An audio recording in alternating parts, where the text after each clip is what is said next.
Hi guys, so here we are 350 meters above sea level. We're at the ground entrance, well not really the ground entrance, but this is the main entrance to the Queen's Mine. So this is where all of the magic happens. This is our cool little workforce that we've got here, and what we'll do is we'll take you inside and show you the veins. Okay, so here we are at the first level shaft, and what I'm going to do is take you through and show you all the veins that we've intersected. So if you'd like to follow me, as we can see, what I'll do is point out to you, in the SRK report it was noted that white quartz with gold is found down there. It's obviously blocked up now, but we're going to be extracting it, sending samples off to get analysed.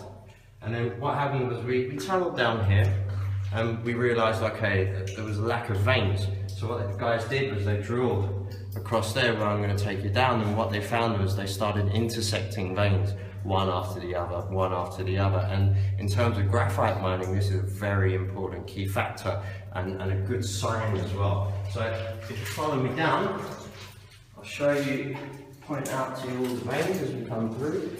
So the guys would have been tunnelling through here and drilling. Now when they're drilling and they come through, as you can see there's a very small one here. Very, very small.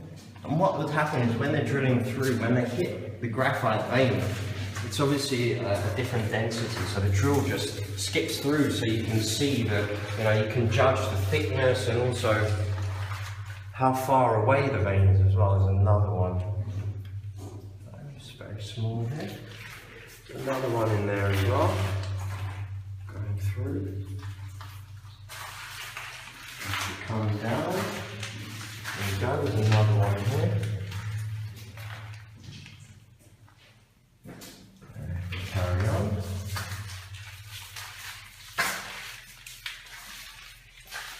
As we come through, there's another one here.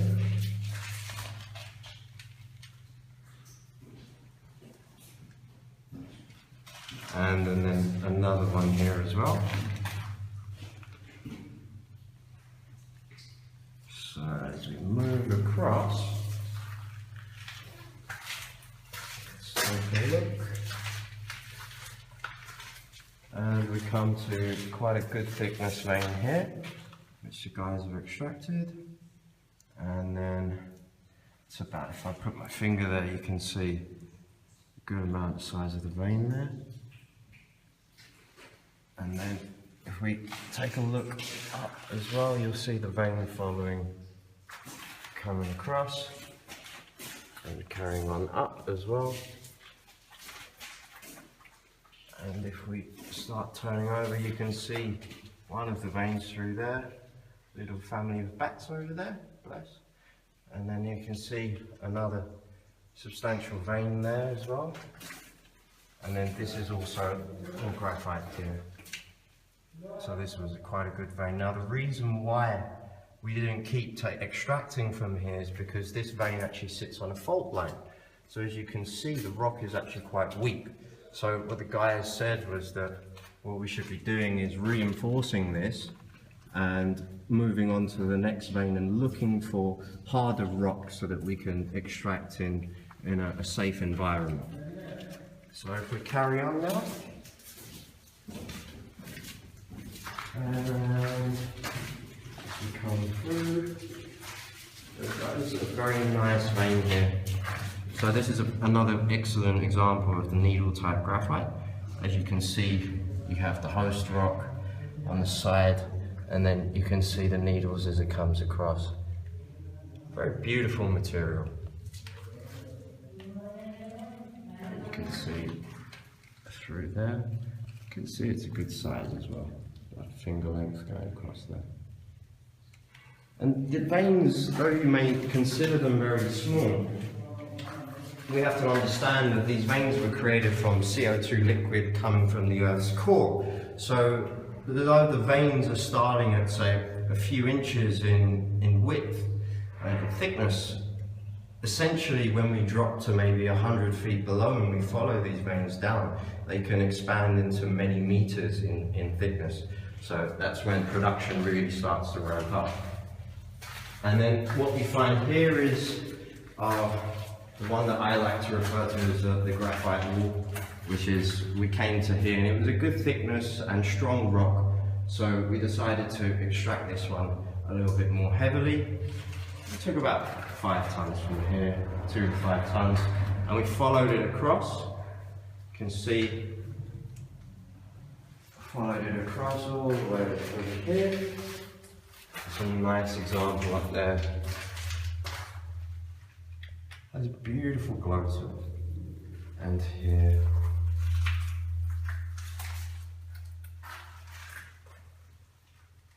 And so what we did was we tunneled across following this vein, and eventually we got to the point where we decided to say, okay, we've extracted, and now we're going to drop down. The vein is of a very good size, and then we're going to follow it down so that we're not just making a tunnel going down, and this is going down to the second shaft, which we'll be showing you, where we found another few veins which match the veins that we found earlier on. So this concludes the tour for the first level. We'll take it down to the second level. Alright guys, so we're at the bottom of the second shaft and we're coming to the end of the tour. Now, as I was saying above there, what we did was we followed that vein down. Now, this was a wall of graphite, as I explained up above here. As we can see here, the graphite vein here is carrying on, and this basically carries on down. So if I take you across, you can see the graphite vein here, which we were extracting. You can see that here it's mixed in with a little bit of quartz. And here is a really nice vein here, a bit of quartz and very high purity graphite. Here's a perfect example of the needle type graphite, which is actually flexible, which is a very unique property to graphite, and it's also diamagnetic, highly diamagnetic. So it's able to flex without breaking, and it's also one of the closest forms to graphene that you can find naturally. So, and as you can see here, the vein carries on. And so forth. It expands as it goes down. So to consider that we've hit these types of veins, even though they can be considered quite thin, to hit these veins at 350, 400 meters above sea level is quite phenomenal. And what most of the professionals in the industry also tell us is that it's highly unique, you know, because to find these veins at such a high altitude, it's obviously a very good sign, and the lower we go, the thicker the veins go. So thank you very much for your time, and I hope this information has been informative to you.